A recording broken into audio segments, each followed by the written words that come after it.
Good to go. Great. All right. So how many people do we actually have? So I know we've got some live and some virtual. So if you are live, could you have a count and put that in the chat? And then, well, I can see the people who are here virtually. I've got 6 here, including myself. Yeah. Okay. All right. So hopefully everyone can see the screen. This is going to be the first time that I've done an online presentation in which I cannot see people's faces. So bear with me. I've done online, just usually I get to see faces. So, all right, we're going to talk about some pretty challenging topics today. So I ask us to come to this conversation with openness, with the recognition that all of us are coming from different backgrounds when we talk about these topics. And so whatever questions you have, I want you to ask them. And whatever questions you hear, I really hope that you give those questions the benefit of the doubt, that everyone here is trying to understand, trying to learn, and trying to be the best versions of brothers that we can be, so that we can make our chapters places where every single brother, every single pledge, every single person that we interact with through service, etc., really feels valued in their humanity, and feels truly included and welcomed. So that's the reason that we're going to be talking about this kind of stuff. So what are some of the aspects of these things? We're first going to be talking about identity. What is identity and how does it play into conversations around diversity, equity, and inclusion? How do we understand experiences, both our own and of others? What do experiences have to do with a diverse and inclusive community? And then we're going to talk about ways that we can be active. What are things that y'all as officers can do within your chapters and just in general in your lives to walk this talk, to actively be inclusive, to actively think about the experiences of others, and to understand how identity impacts every single person's lives differently. So that's big picture. But we're going to start with a little activity. And if you don't have to write it down, but if it's easier for you to write it down, feel free. Basically, I want you to think of 5 aspects of your identity, 5 aspects of who you are. And you can write them down. So for instance, hi, I'm Laura. I'm an educator. I'm white. I am a woman. I am queer, et cetera, et cetera. Whatever those top 5 things that you think of first, go ahead and either write them down or just keep them on your fingers while you think. So I'm going to give you about a full minute to work through that. And if you have any questions, please feel free to put it in the chat or just hop on.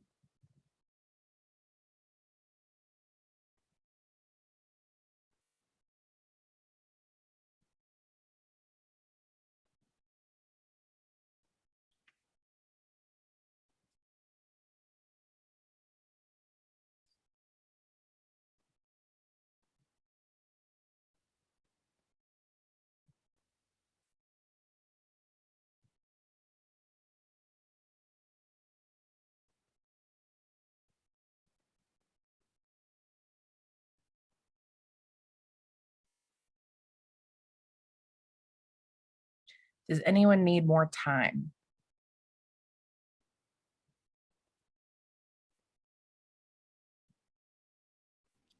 We're good in person. Okay. All right. So as you've put down your 5, just kind of to yourself, take note of what kinds of things, what kinds of identities did you put down? Did you put down your gender? Did you put down your race? Did you put down your sexual orientation?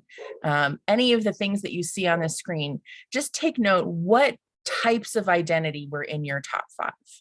And just kind of keep that to yourself as we go through this next section. So again, did you put down an aspect of your mental health or parental status, or did you identify as a member of a group such as APO, as an APO brother? So just kind of keep aspects of identity in your mind as part of your top 5. So moving forward, as we think about these aspects of identity, the main thing is identity is complex. There's no simple black and white way to explain all of the intricacies that go into identity, because ultimately there are as many identities as there are humans. And there are a lot of humans, right? 8 billion, 9 billion.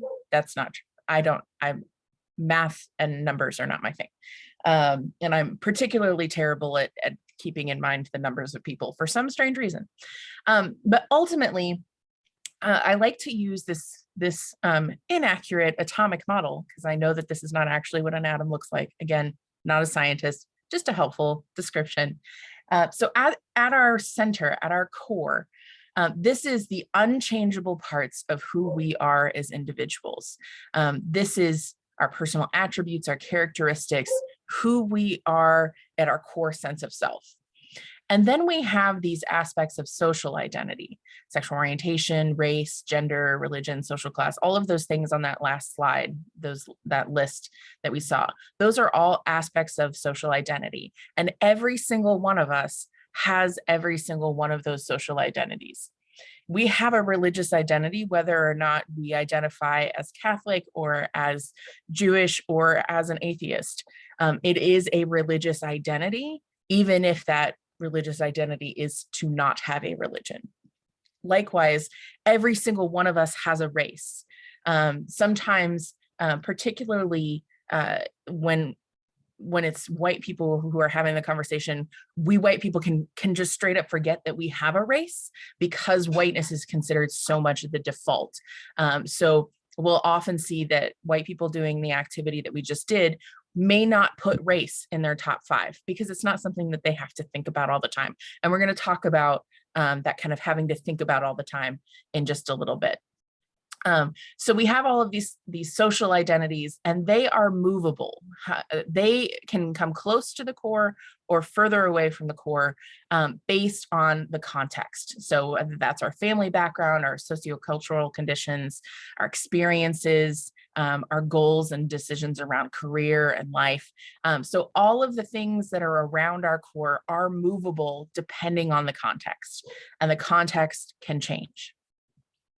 So we've got this core sense of self. We've got these different aspects of identity, whether that's your ability, your socioeconomic class. There are clearly more than 6 aspects of identity, but that's what we go with. So then we've got what we call salience. So how close these dots are to the core of your sense of self is called saliency. So in this particular example, this person's race is very salient to their core identity. It's very close to their core. That means that they spend a lot of energy thinking about and managing that aspect of their social identity when they move about in the context of the world. Whereas this person in particular, they have a very low saliency around sexual orientation. So they're really not thinking about their sexual orientation on a regular basis. Their context does not force them to think about their sexual orientation regularly. Whereas their gender, it's closer than far away, but it's not all the way near the core. So this is something that they have to manage, they have to think about, but it's maybe not an everyday, all of the time kind of thing. And again, we have that context. So what do these different identities do? So depending on those situations or contexts, those identities can be more or less relevant to an individual. So for instance, whether someone who identifies as a woman may have to think about their womanness far more often if they are in an environment that is mainly men identified people. So for instance, a very stereotypical example of this, particularly in college, is engineering. There are a whole bunch of dudes in engineering and not a lot of women. And so therefore the women who are in engineering tend to have to think about their womanness or their existence as a woman and an engineer far more often than the men have to think about being a man and being an engineer. Does that make sense? Any affirmation? either in the chat or you can unmute in the big room. Yes, that makes sense for us over here. Just want to make sure. All right. So another one would be thinking about your ability when presented with physical obstacles. So for instance, the college that I grew up at, well, yeah, my dad worked there and then I went there and then I worked there. The Recplex has a very, very long ramp from the front of the building to the second floor back of the building. It is technically it qualifies under the Americans with Disabilities Act in that it meets the letter of the regulation. For every so many feet that it goes up, it's got a flat thing. But if you do not have a powered wheelchair and you are in a wheelchair, it is incredibly difficult to get up that ramp. If you don't have a wheelchair, but distance is a challenge for you and stairs are a challenge for you, then getting up that ramp can be incredibly difficult. And the elevator in that building, you can't get to that second floor to get out that exit without going through a locked door. So that would be a lot of mental energy for a disabled person to come into this supposedly accessible space and have to go, all right, well, if I can't make it up that ramp, that means I have to talk to someone to let me through the locked door so I can get back to the accessible parking adjacent to the building. So that's a lot of mental energy that person just spent trying to get from the front of the building to the back of the building. Whereas if somebody doesn't have a disability, they can just get up that ramp without thinking about it. So again, an example of how much energy someone might be expending because they have a certain aspect of an identity and are presented with obstacles. Sometimes those are physical obstacles with ability, but sometimes that's discrimination or assumptions or microaggressions, etc. And we all make conscious and unconscious decisions on how to navigate those spaces with either our individual aspects of our identity or overlapping multiple dimensions of identity. So for instance, we might minimize one aspect of our identity in some spaces while minimizing a different aspect of identity in a different space. This also involves code switching, which may be a term that you've heard of. It specifically refers originally to people of color, specifically Black people, changing consciously and unconsciously, changing how they speak and behave to kind of switch to the white default versus to be whatever their natural or one might consider like their home style of speaking. Sometimes home, you might have a different code that you speak at home versus school versus work versus with your friends. And so this code switching requires a lot of mental energy. Again, sometimes it's conscious, sometimes it's unconscious.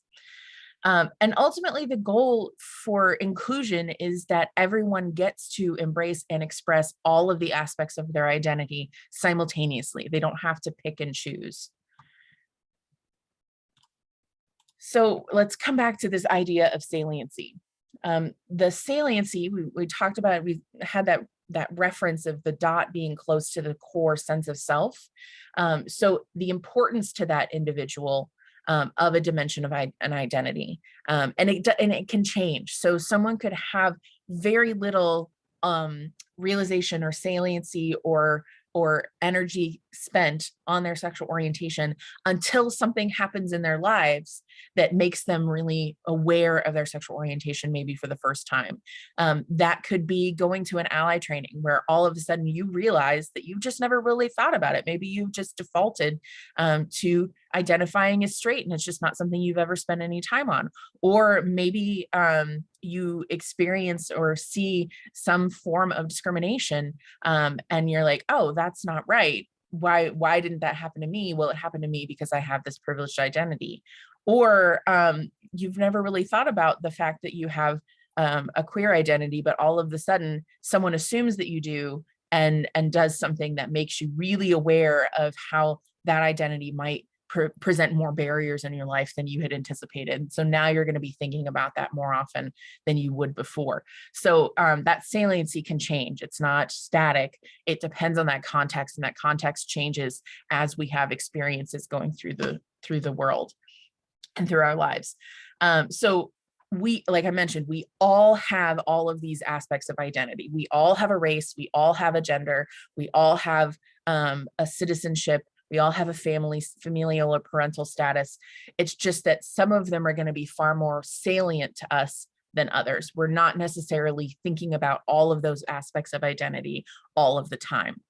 And the ones that are more aware for us, typically, not always, typically tend to be associated with how much energy we have to expend in order to navigate our world with that aspect of identity. So for instance, someone who is a person of color is going to be expending more energy navigating the world as a person of color than someone with the same other sets of identities who is a white person. They just don't, white people, we just don't have to spend as much energy navigating the world, worrying about our racial identity because it is considered the default.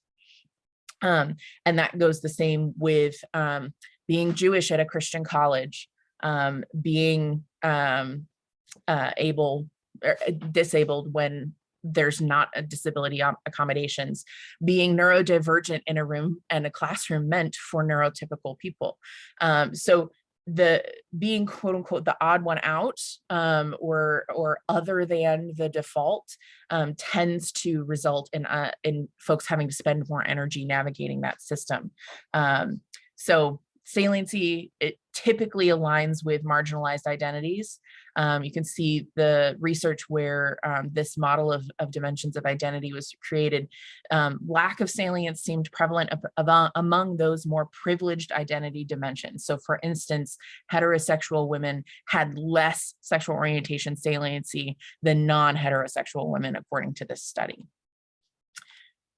So we've got kind of this big picture of like, what does identity mean? It's complex. We all have many, many dimensions of identities that overlap and interact with our context and our lived experiences to create specific experiences. And so how understanding those experiences, not only for ourselves, but for others, is the root of being able to act with inclusion and diversity, and really thinking about how to be the most welcoming and inclusive group chapter that we can be. So core to that is understanding other experiences. And we do that through understanding the concept of intersectionality. Intersectionality is less about identity labels and more about systems of privilege and oppression. And the ways in which our identities and our experiences of our identity are impacted by those systems of marginalization and oppression and privilege. So for instance, someone may have a marginalized religious identity. And so if they are Muslim in a predominantly Christian area, space, country, they're going to experience marginalization. So we've got this religion. Let's say again that maybe they are asexual, and so they have a sexual orientation that is considered not the default or not the norm. So then they have marginalization around sexual orientation. So already we've moved into this overlapping area of the Venn diagram, which means that those two systems are interacting to prevent that person from gaining privilege. So it's already overlapped.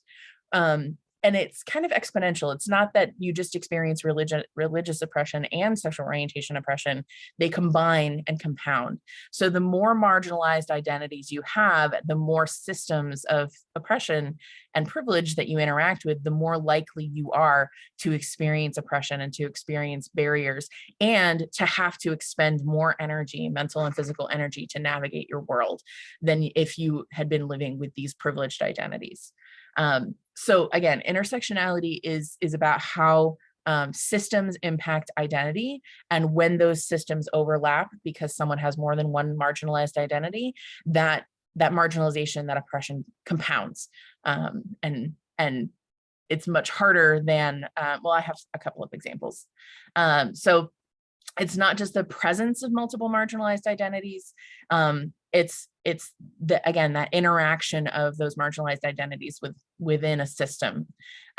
So for instance, a person is not necessarily just a woman a person of color and bisexual. Rather, that person, if they have all of those identities, is holistically a bisexual woman of color. So intersectionality addresses that you can't just be one aspect of your identity at any given time. You are always all parts of yourself. This came from a lawyer, Kimberly Crenshaw, and she originated this term and this idea by looking at what it was like for a Black woman to claim discrimination in a court of law. That basically she was experiencing discrimination as a Black woman, but in the court they made her pick, was she being discriminated because she was a woman or because she was Black?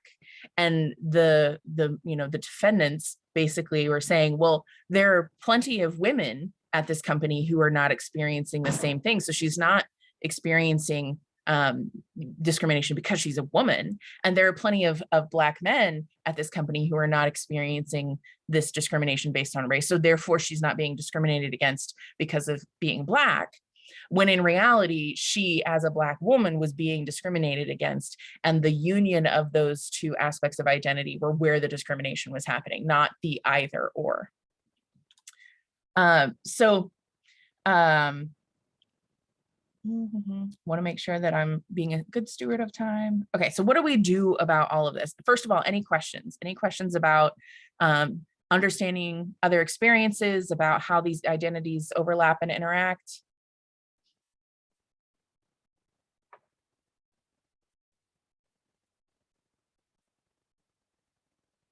Okie doke. All right, so what do we do about this? And this is where the rubber meets the road. A lot of conversation and a lot of education around diversity, equity, and inclusion tends to stop where I just paused. That it is important for us to know and to be able to talk about and have these shared terminology for what's going on when we're talking about diversity, equity, and inclusion. But the most important thing is, what do we do with that information? And so I want to bring specifically an LGBTQ plus lens, but an allyship lens. And this is where my personal expertise, my personal passion lies, is in allyship education and looking at allyship through this lens of action. So GLSEN, which is an organization that focuses on allyship in K through 12 schools specifically, they have a definition saying that allyship is about taking demonstrable action, supporting members of a group with which you do not identify. And so this really applies to any aspects of these identities, right? Just taking some sort of action to benefit someone else that you don't benefit from because you're not a part of that group. That's pretty much service. It's a type of service. It's a very specific type of service, but it's something that APO is already primed to learn how to do effectively. APO is about action, as I know all of you know, because you're officers, and so you're the ones who are making the most action happen in your chapters. So thinking about that action, supporting members of a group with which you do not identify. When I was in grad school, I had the opportunity to do a study with LGBTQ plus students, college students, asking them what allyship they wanted and needed, because it turns out in a research setting, I could not find anyone who had actually asked LGBTQ plus people what they wanted and needed in allyship. All of the allyship research that I was able to find focused on the people who were doing the allying, the people, the privileged people specifically, trying to find out what made them want to be an ally, what might predispose someone to be an ally. But ultimately, there was no research asking what is the work that needs to be done, and from the perspective of those who need the work to be done. So one of those students said in that study, "You're not just observing from the side, you're stepping into our lives and being with us and trying to understand." And this really speaks to the importance of relationship, that the best allyship and the best solidarity comes from being in relationship with the person that you are trying to help. So ultimately, ally is not a noun. I don't use ally as an identity. I don't call myself an ally. This is a me thing. But I do believe that using ally literally as a verb can help us reframe and really be oriented towards action. So ally is not a excuse me, ally is not a noun, but it is a verb. So what are some of the things that we kind of get in the way? Feelings of guilt from recognition of privilege. We've talked a lot about privilege today. So when you're thinking about back to your 5 aspects that you wrote down, that you held on to, what aspects of identity that those were, sometimes you realize that you didn't write down race, you didn't write down sexual orientation, you didn't write down gender, you didn't write down socioeconomic status. And so therefore you've now realized that maybe you have some privilege in there that means that you don't have to think about those things on a regular basis. You don't have to expend that energy. And that's really what privilege comes down to. It's not having anything extra. It's not having to spend extra energy to get to the baseline, right? We don't have privilege because we ask for it. We don't have privilege because we deserve or don't deserve anything. Privilege happens because of the systems that exist. And on the roll of the die, all of us have some sort of privilege. All of us have some sort of marginalization. And many of us have overlapping aspects of marginalization. Just a hint, you made it to college, therefore you have at least some sort of privilege. So being in the process of a college education is an aspect of privilege. Not something to be ashamed of, obviously, but something that APO has a really great structure to channel that privilege. And it's even in our rituals of those of us who have been given the benefits of higher learning, to use that privilege for the benefit of others, to put that privilege to service. Sometimes it can be really uncomfortable to confront that discriminatory language or behavior, particularly when it's people that you know well. If that's happening within the chapter, you as officers in particular need to be able to confront that discriminatory language and behavior, because the chapter is looking to you to find out what is tolerable and what is not. So being confident in your ability to say, hey, that's not compatible with the values of this organization, and I need you to stop.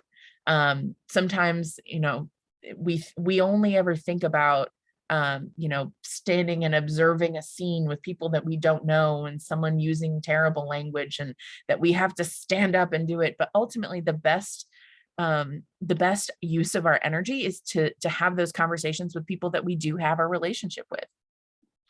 Fear of a stigma of association. This one indicates. Can I add something really Yes, quick? please. So I know, so a lot of you guys have an ombudsman, and I'm hoping as exec members, you guys feel comfortable coming up and saying something when you know that something's being done improperly.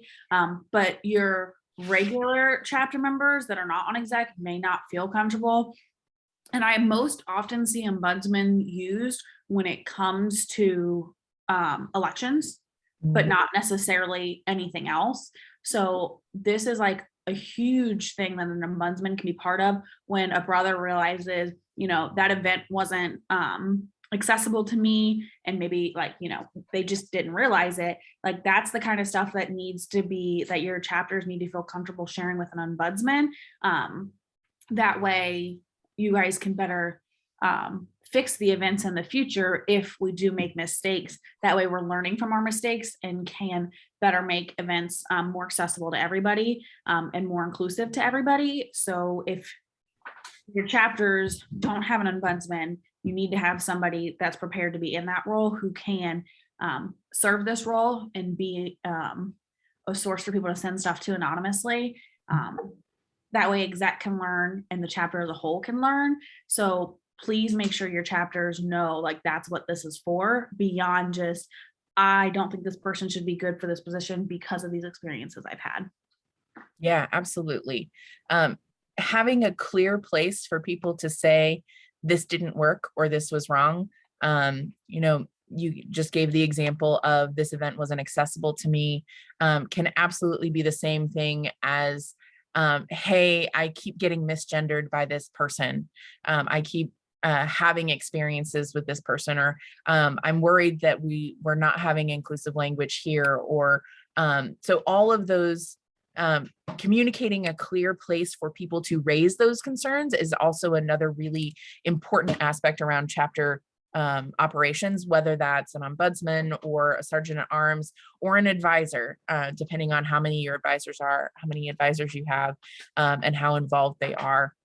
And of course, we always say, I need to find a different way to say this, but ultimately, bitching up the chain. So if you don't feel comfortable talking to your president about something that you have a concern about, please talk to your ombudsperson.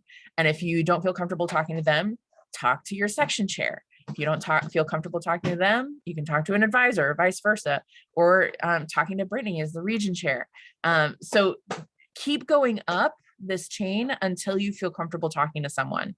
And it can be really uncomfortable to talk to someone that you maybe don't have a super tight relationship with.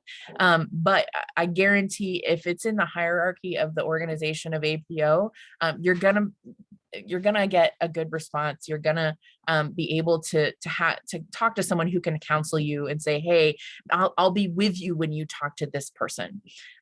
So don't be afraid, but clearly communicate to your members where they can take concerns. And it doesn't just have to be the members of exec. There are lots of options. So fear of saying or doing something wrong, yes, that's going to happen. I hate to tell you, we're all humans. We all make mistakes. What is the most important thing to do when you have been told that you've said or done something wrong is how you react. It's taking that information, recognizing that it doesn't matter what your intent was, that ultimately you caused harm in some way. And so how can you learn to do better the next time, consult with that person, see what they need. But ultimately, you don't have to make a big deal out of anything. Just apologize. What can I do better? And then try and do better, because we will make mistakes when it comes to allyship and inclusion. Feeling like you don't know enough about marginalized experiences or identities. This is another one of those inevitable, you're never going to know enough, because individuals have experiences. There is no one Black experience. There is no one LGBTQ plus experience. And so even for those of us whose full-time job, full-time existence is learning as much as we can about these experiences so that we can help others ally, there is no way for us to know everything, because ultimately each person's experience informs what kind of allyship and what kind of support and inclusion they individually need. So if we wait till we know everything, we will never begin. And then feeling that one can't give enough effort or energy. This often comes about because diversity and inclusion is seen as something extra to do on top of all of your other responsibilities. But ultimately, what are you, sorry, another human came into my room. Okay, my person is preparing to leave the house, and so looking for all of the things that are lost.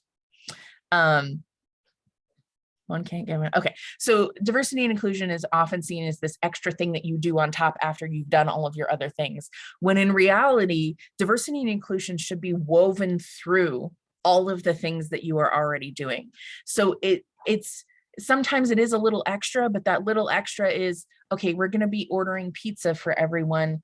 Oh, do we know that whether anyone is gluten-free or whether anyone is vegan? We just need to ask those extra questions to make sure that everyone is going to be able to participate, to be able to fully be included in whatever it is that you all are working on. So looking specifically at chapter operations, there are lots of areas. I think the most obvious that most people go to when talking about diversity and inclusion, they go to recruitment, that we need to recruit diverse members. And that's true. And I put it at the top of the list because it is the most obvious. But all of these other areas of inclusion, of chapter operation, come up. And they're what keep people in the chapter. And when you have happy brothers feeling included on a regular basis in the chapter, you will recruit more diverse members. But it's not enough to say, oh, we need to go out and find people who are different and bring them in. You have to have an environment that is ready to welcome and include them. So being sure that you are looking at all of these aspects of inclusion. So well-being, do you have a culture in which people who have mental health concerns have the capacity to say, I'm going to check out right now because this is what I need to do for myself? Or do you have fellowship events that are focused on aspects of self-care? What about neurodivergence? How are you evaluating people's ideas? Do you have maybe autistic members who have challenges communicating what they think and feel? And what can you do to make sure that their voices are included in chapter decision making? Do you need to use more poll everywheres and make sure that people have a chance to type in anonymously what they're thinking and feeling, so that it can be given feedback, or they just have time to formulate those thoughts when us extroverts are like, oh, here's my thought half baked, it comes out of my mouth before I'm done thinking it. That's definitely my default. Being conscious around ideology and religion.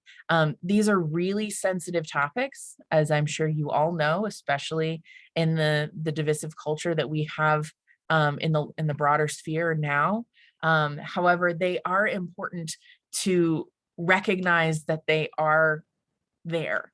To completely ignore the presence of ideology and religion is to ignore significant portions of people's experiences.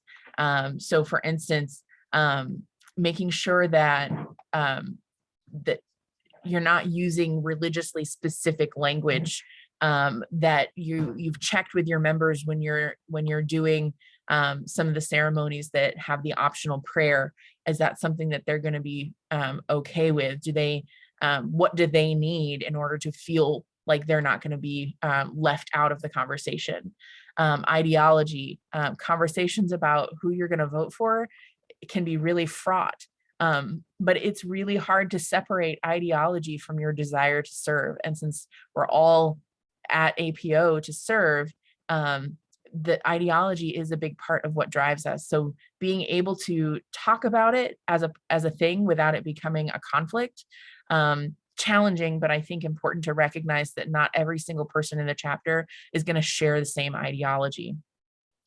Who gets to be in leadership? So if you're looking at your exec teams and your chairs, are there some common themes? Do you have a chapter where you have a fairly decent gender ratio, where you've got, fairly even men, women, and maybe you even have some gender diverse people, like you have non-binary folks who are out and proud and feeling included, but all of your leadership are cisgender women.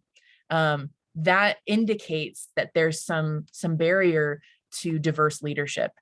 So just because you have all these people in the chapter and you have a diverse chapter doesn't necessarily mean that your leadership is diverse. So trying to make sure that you're lifting up diverse leaders, that you're lifting up, you're assigning and giving chair positions to people who don't look like all of the other leaders in your chapter, if that's possible.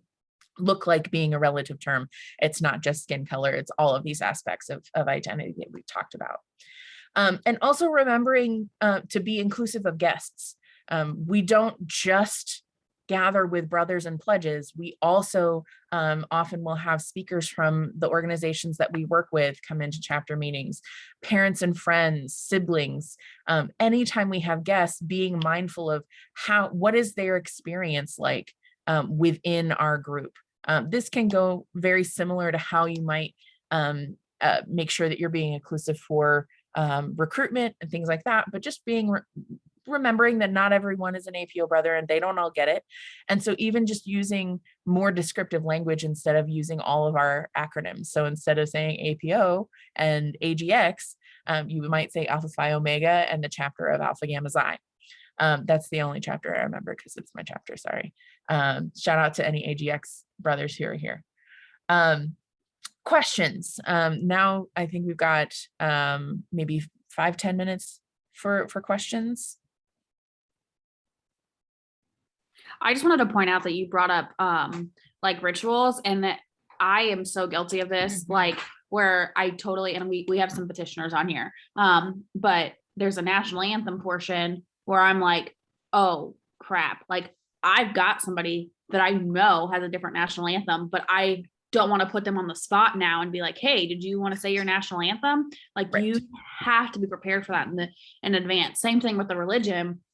You know, you need to know, like, do you have brothers or you know, about to be brothers that have a different religion that would feel uncomfortable with you reading this, or the people who would feel uncomfortable without you reading it, and have you address that in advance, because a lot of our chapters maybe don't practice the ritual in advance. And those are the key parts of that deal with like inclusion that I know I've been guilty of, and I know many of the chapters have been. So thinking that through in advance, like I was really appreciative of you bringing that up. If there's any advice I ever give about ritual in general, any kind of ritual that we have, is practice. It's not enough to just get up and read it, because that doesn't actually make a ritual, that makes a reading. So if the more you can practice, the more you can, as a ritual team, understand why do we do this particular thing at this particular point in the ritual, the better the ritual is going to be. One of the most powerful rituals I've ever been to was an initiation in Kentucky. And there was an international student, and they played that international student's national anthem just after the American national anthem. And I got to tell you, it gave me chills to know and understand that we were now an international organization. So it's not just to tick a check mark and saying, okay, we're being inclusive. What we get to do when we are being inclusive is to live more fully into our values and mission as an organization. Because if you really think back to it, hopefully, I think we've all heard the story of the founding, that this organization was created to be able to create a world in which we don't need war. That is a very lofty goal, and I don't necessarily think that we're going to get there in the next couple of decades. However, when we are actively being inclusive, when we are really diving in and paying attention to making sure that every single one of our members, potential members, and guests are fully included and get to be their full authentic selves in our space, we're creating a model for a world without war. We are living into the purpose of Alpha Phi Omega. And so that's another reason why these conversations are so important. It's because it is who we are as an organization. When we really identify what we're about and who we're about, we are about making sure that every single person has the opportunity to serve, has the opportunity to feel the brotherly bond with their fellow humans. And so that's why this is so important. Other thoughts or questions? I'm going to really put you on the spot here, so sorry. Yeah, please. So I know we talked a lot about like understanding like what our identity is, and you know what our members' identities are, and also a lot about like what should we be thinking about when we're planning events. So I think exec would be like much more capable of that. But do you have any good like exercises they could take to the chapter to maybe do at a chapter meeting that could then like expand the chapter's knowledge of this as well beyond just exec? Because I think the whole chapter needs to be aware of this, and maybe understanding why we plan events a certain way, or who their brothers are, or maybe why that brother had to step out during chapter meeting. Yeah. So one, you can invite me. So I'm happy to zoom into any chapter. This is part of my service to the fraternity, is that I believe this conversation is important. As far as other just particular activities, I might follow up with that, because all I'm thinking of right now are the things that I would not recommend.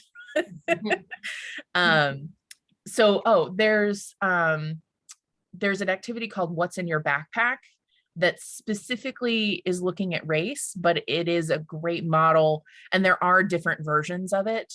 And it's basically helping people identify the things that they would never have to think about if they weren't that fill in the blank identity. So for instance, in the race one, they talk about having to find a salon that can manage your hair type. And for those of us who are white, that is not something that we typically have to deal with. I mean, like, I can go to any salon. I don't go to any salon because, you know, standards, but I can go to any salon and they're going to know how to cut my hair. They're going to know how to wash my hair without ultimately damaging it.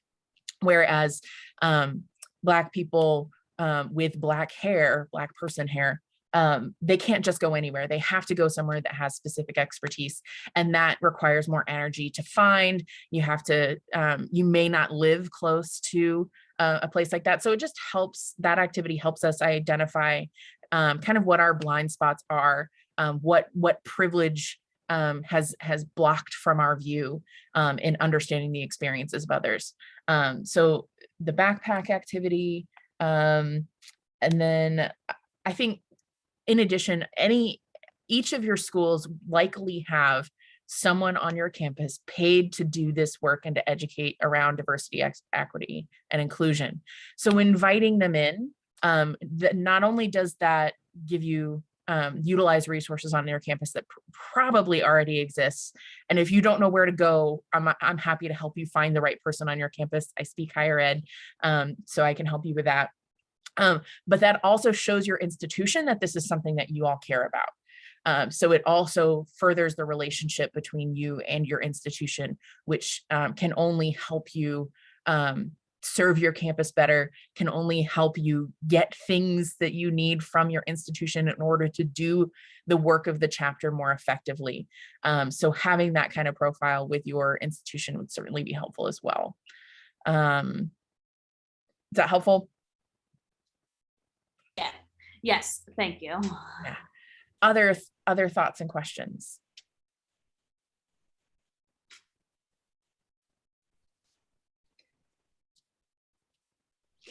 My in-person group is looking at me like, nah.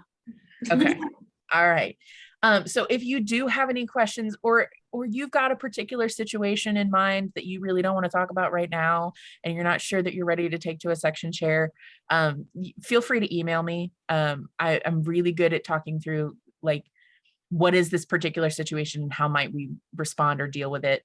Or maybe you don't know the best way to collect some of this information from your chapter. That's something I can help with as well. The other thing that you can do, my professional life is speaking on these topics, more specifically LGBTQ+, but certainly from this intersectional, these overlapping identities perspective. I also am a campus speaker. So if you want to bring me to your campus and work with your campus or staff to make that happen, let me know as well. So that's what I do for my day job. But if you'd like me to just come and talk with your chapter or Zoom into a chapter meeting, definitely let me know. I'm available. Thank you so much, Laura. Yes, her email is down there at the bottom. I can also help it. I will also send it out an email to all of your guys' exec as well. Yes, there you go. And then, yeah, and then the National Diversity Committee, the chair of that is Candace Solomon Strutz, and she's awesome, by the way. So if you have questions about what is APO doing for diversity as a national organization, she's a great person to get into contact with. Yeah, and for those of you who don't know, like our national committee like just added a position for this. That was really exciting to finally see that get added. But definitely APO is looking to do more with that, and give you guys more resources too that I definitely think you guys need, because a lot of stuff talked about, it seems really simple, but it sparks a, oh, I've never thought about that in an event, and you're not thinking about it, but the members that are getting affected by it are absolutely thinking about it, and are 99% of the time too afraid to say something. Yes. So that's why this is so important for you guys as exec members to hear and understand and be thinking about, because until you guys think about it and are prepared to change your events, or change how we run things and how we analyze our events, they're going to be afraid to speak up. So you have to be prepared for that. Cool. Well, keep doing what y'all are doing. I appreciate you as officers spending extra time to be an officer and to come to officer retreat.